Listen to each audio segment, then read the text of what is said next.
On this episode of Newt's World, I have been reading Daniel Silva's books for many years. I'm a huge fan of his writing. I was delighted to read his latest novel, the 25th in the Gabriel Allon series called An Inside Job. I think of him as a personal friend. He's a remarkable human being, a great newsman, a great novelist, someone who should actually write a book about restaurants to go to in Rome and other major cities. And he's married to a wonderful woman who's a great reporter in her own right. I'm thrilled he would take time to talk to me and join me about his latest novel, and frankly, talk some about my favorite art restorer and legendary spy, Gabriel Allon. So I am really pleased to welcome my guest, #1 New York Times bestselling novelist, Daniel Silva.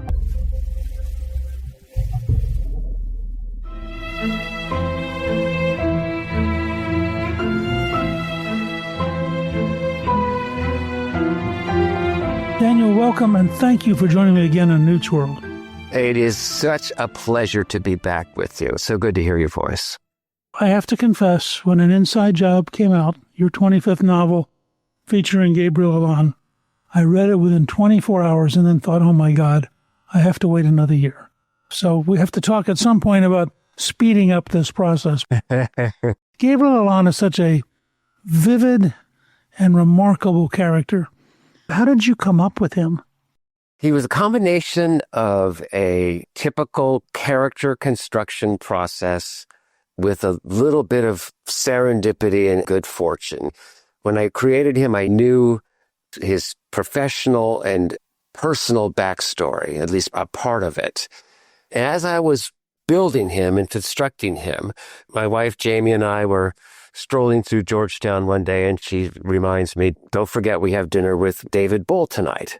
Who is David Bull? David Bull he passed away this winter, sadly, was one of the world's finest art restorers, and he lived around the corner from us in Georgetown, worked at the National Gallery.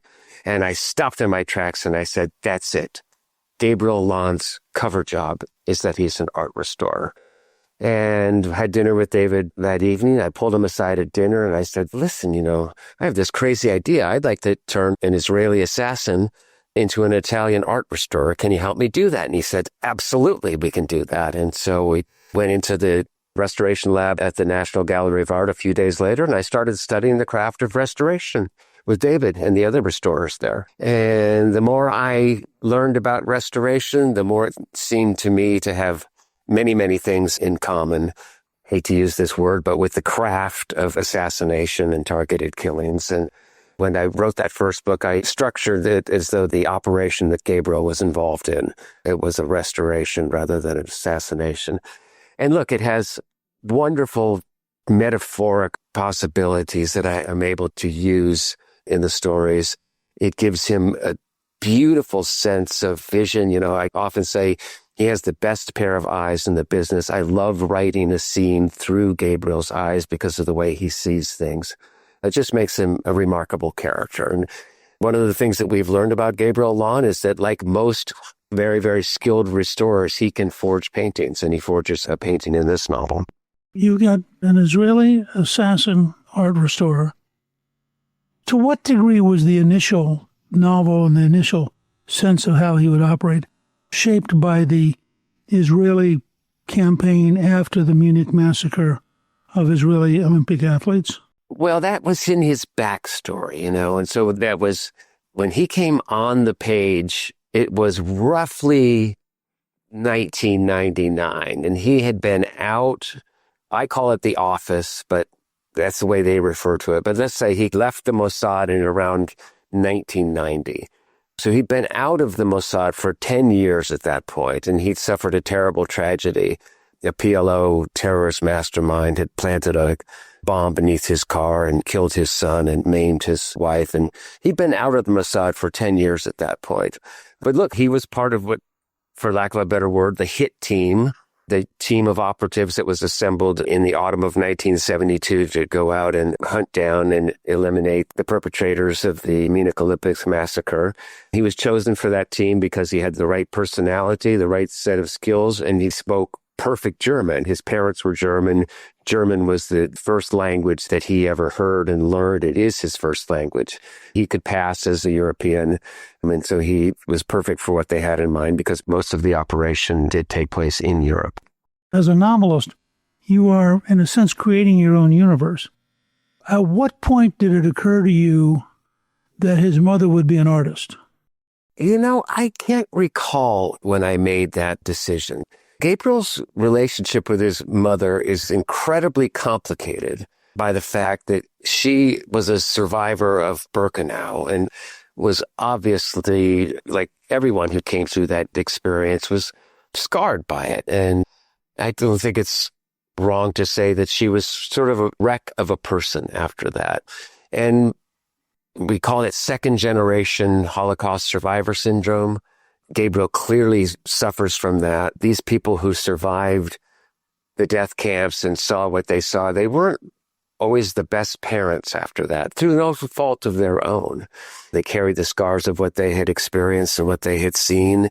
It made them very emotionally fragile and made them, in the case of Gabriel's mother, not able to really show affection toward her only child because she was afraid that he was going to be taken away from her. So he had a very fraught and difficult relationship with his mother. But he also revered her because she was an incredibly talented artist. And that's where he learned. He learned lying at her feet. And her father was an artist. As I say in this novel, that Gabriel Allon was born with a paintbrush in his hand. And so it's a fascinating part of his character, but I'm telling you that it's very real for that generation of Israelis. These housing estates in early Israel were filled with people from the displacement camps. These were not happy places. There were, as I've written before, that candles burned all the time in Gabriel's home for all of the relatives that he lost. His mother was a wreck. At night, he could hear the screaming of people battling their demons in this settlement where he lived. It's not easy, not an easy childhood. You've now had 25 novels, and An Inside Job is the 25th, and it is superb. It's exactly qualitatively what I would expect from you, which means that it's brilliantly written. I mean, you're an amazing writer, and it captures you into an interesting story from a unique angle. But in a way, you've created a world and a biography. Right. Has this just evolved over time, or was it nascent in the back of your head from the very beginning? I just took it one book at a time, and it accumulates. And you pick up a character here that you fall in love with, and you pick up a character there. And you get to the third book, and I write a book called The Confessor, and he stumbles into this very close relationship with the Vatican. He ends up restoring paintings for the Vatican. He serves as sort of an unofficial security consultant for the Vatican, and he works with the Vatican in helping to repair the strained relationship between Christianity and Judaism. And in that regard, he and I are sort of on the same mission. You've moved from place to place. I mean, now a great part of Gabriel's life is in Venice. What led you to pick Venice? It's sort of where I found Gabriel. I mean, earlier books like The Confessor was set largely in Venice, or a big portion of it was in Venice. A number of books have a strong Venice component. So what is Gabriel's connection to Venice? That's where he served his apprenticeship, and that's where he learned to be a restorer. And so he's always had a very close tie to the city. And of course, he married a Venetian. His second wife is a Venetian Jew. So Venice is very important to the series. And when he retired from his position as Director General of the Israeli Intelligence Service, he packed up his family and moved to Venice. And he and his wife now run the largest restoration firm in the city. And, poor me, I have to spend all this time in Venice. It was really rough there.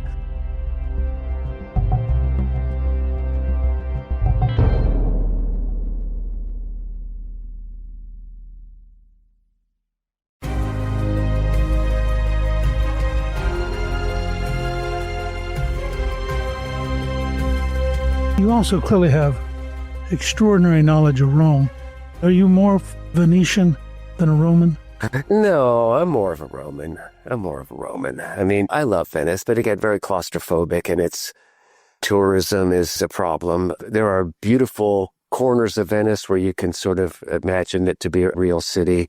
I would have loved to have been there during the pandemic. Did you see those incredible pictures where the water in the canals was running crystal clear because there wasn't so much traffic and so many tourists in the city? I love Rome. I'm crazy about Rome. You have a woman who dies mysteriously, and she's floating in the waters of the Venetian lagoon, which I think is perfectly plausible. But then you leave Venice. It's very clear that a significant part of this was inspired by a real scandal at the Vatican involving Cardinal Giovanni Angelo Becciu, who lost his role. I mean, was clearly guilty and sentenced to 5.5 years in prison. It's really fascinating to me. You capture the flavor of the world's last absolute monarchy in a way that I thought was very, very intriguing. I won't tell you the name of the very well-known Vatican correspondent, but he said to me one time, "You're the only person who understands the way this place really works." And I don't know how I came to that, except that I'm a good mimic. I did grow up in the faith and have priests within the family and nuns within the family. I was always around religious and still am. I have a number of very close friends who are serving the priesthood. I think I understand what most priests are really like. I try to make them seem like normal people. I had some friends of mine worked at the Vatican. We would just go out and go to these little restaurants, and they would sit with my kids, and we would just have the most incredible time, just laughing, and just being like normal people. And that's what I try to do with mine, to not get too up in the holiness this and holiness that and eminence, but try to treat them as though they are officials of a city-state, which they are, normal people. That is my technique for dealing with them. I have a fictitious pope. My pope sneaks out of the Vatican in plain clothes just to try to get out of the place a little bit and have a meal out. I did that very intentionally so that I could get that cassock off him and just try to imagine him as a real person. I didn't give my pope a pontifical name. I refer to him by his given name because I didn't want him to be sort of lost behind that name. Well, it's interesting with the pope you write, given what happened during the process of your writing and publishing the book, with the passage of Francis and the election of the first American pope in history. In many ways, I felt like your pope had prefigured how Pope Leo actually operates. He comes across as a sort of remarkable, modern, practical, down-to-earth person who could, in fact, have the kind of conversations that you have in the book. Yeah, I think he is. Look, I clearly borrowed a great deal from Francis, but it's remarkable to me the degree to which he does remind me almost more of Leo at this point. I had him live in the Casa Santa Marta. It's remarkable the degree to which he really does strike me as a Leo-like figure. It's in the text and elsewhere in the series. This pope is the liberation theologian. I think that Leo probably is as well. I think Francis was as well. He is focused like a laser beam on the needs of the poor. He wants the church to be focused on the poor and to be poor itself, just like Francis did. And he is bound and determined to root out once and for all the corruption that has bedeviled this institution since the 1970s. It's just been sort of one financial scandal after another, unfortunately. And very deeply embedded. It's not anti-Catholic to say that. It's not any anti-anything. It is what it is. And I think that the problem is secrecy, and that they want to play by two sets of rules. And of course, that priests and bishops aren't necessarily the best money managers in the world, and they have to rely on the so-called men of trust to help run their financial affairs. And a lot of these men of so-called trust that they have chosen over the years have not been trustful at all, and they've gotten them into a lot of trouble. Cardinal Pell, who had been brought in specifically to try to clean it up by Pope Francis, and listening to him describe the level of resistance, and you capture this in 3 or 4 of your novels. You have several different opportunities where the interweaving between the criminal elements of Italy and the elements of the Vatican are sobering and historically clear. But it's one of the things you do, I think, extraordinarily well. You communicate that what you deal with in certain kinds of criminal structures is entire networks of people. It's not one person or two people. It's much more dense than the TV version. Yeah. There are networks or power centers, and everyone always thought it revolved strictly around doctrine, that's where the resistance to Francis was, that he had kind things to say famously, who am I to judge about the LGBTQ community, and wanted to change the rules regarding the sacraments and divorced Catholics. But I think that the real war was about money and reform. It was a holy war, no pun intended, inside the Vatican.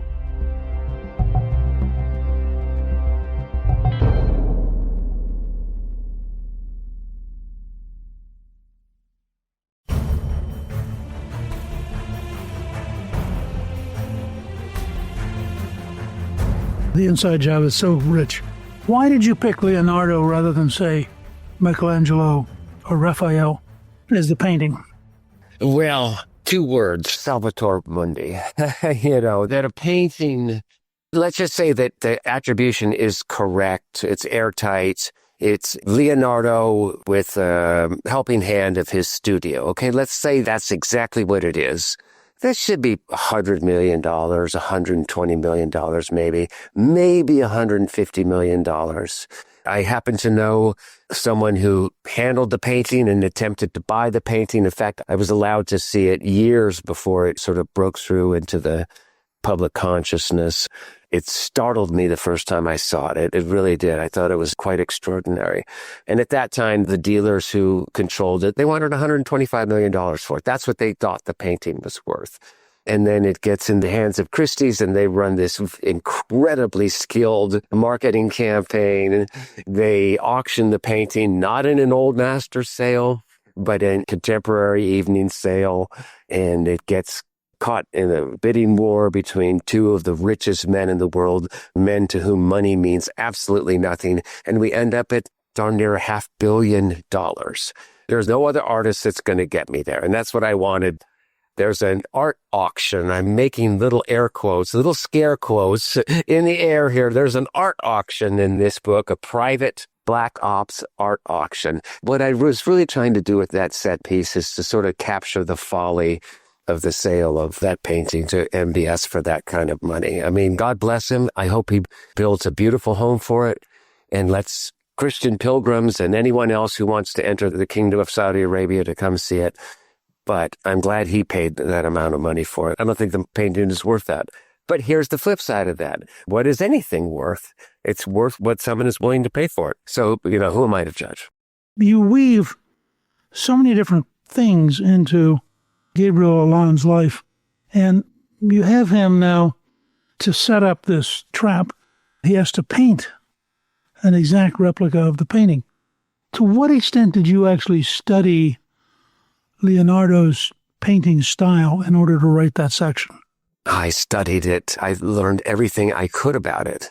And as you can tell, I know exactly how he mixed his base layer, his ground. I know that he put finely ground glass on the base layer of his painting to give it that shimmer and sparkle.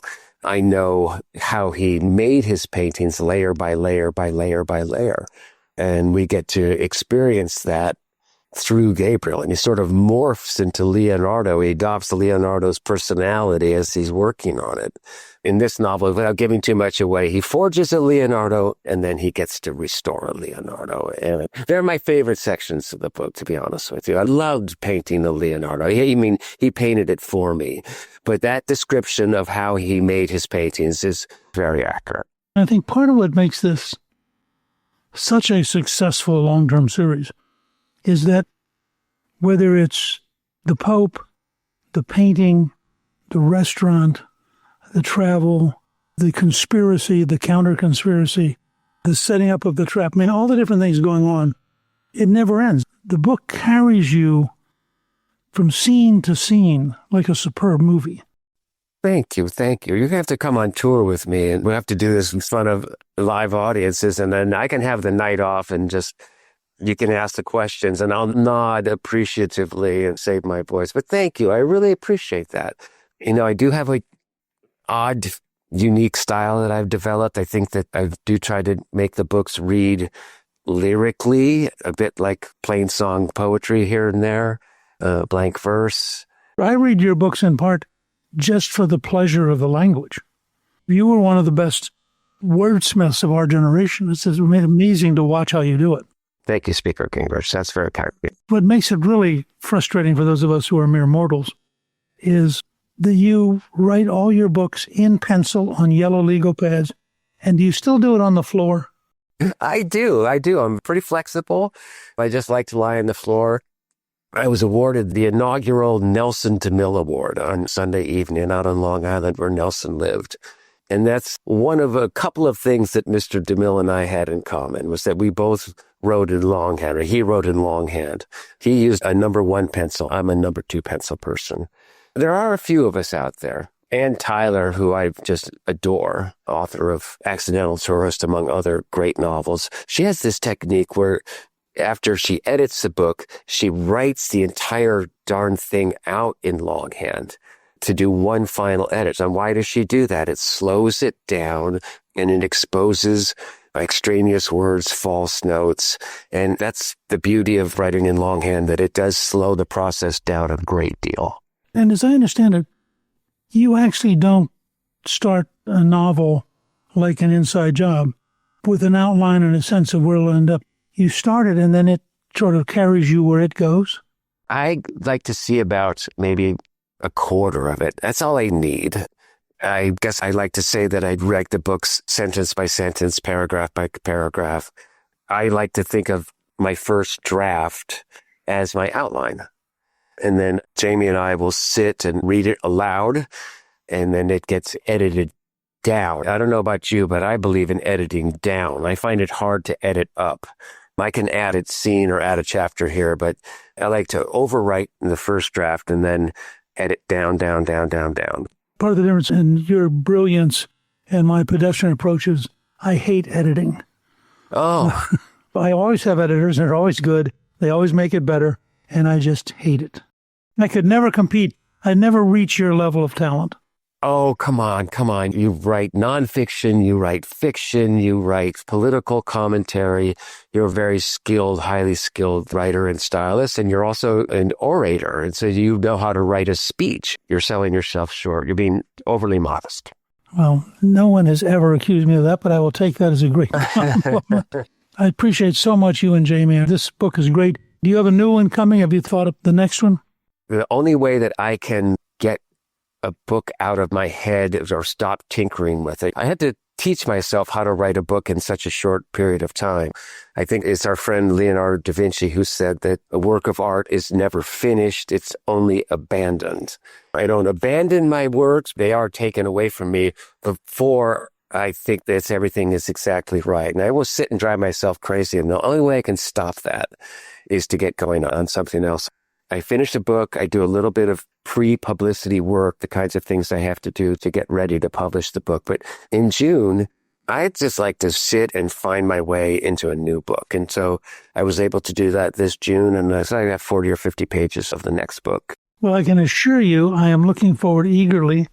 I will try to survive the long desert between your books, but I'm confident it will be equally brilliant. Thank you. It's more than I deserve, Speaker Gingrich, but thank you so much. Thank you. You're very kind. I want to thank you and again give Jamie my regards. I'm such a big fan of both of you. Your new book, An Inside Job, is available now on Amazon and bookstores everywhere, and I recommend everyone, after you read it, go back to number 1 and learn all about Gabriel throughout his entire life. I really enjoyed it, and I'm looking forward to your next book. Oh, thank you so very much for having me. It was wonderful to be back, and good to hear your voice.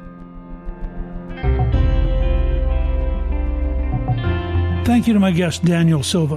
You can get a link to buy his new book, An Inside Job, on our show page at newtsworld.com. Newt's World is produced by Gingrich 360 and iHeartMedia. Our executive producer is Garnsey Sloan. Our researcher is Rachel Peterson. The artwork for the show was created by Steve Penley. Special thanks to the team at Gingrich 360. If you've been enjoying Newt's World, I hope you'll go to Apple Podcast and both rate us with 5 stars and give us a review so others can learn what it's all about. Right now, listeners of Newt's World can sign up for my 3 free weekly columns at Gingrich360.com/newsletter. I'm Newt Gingrich. This is Newt's World.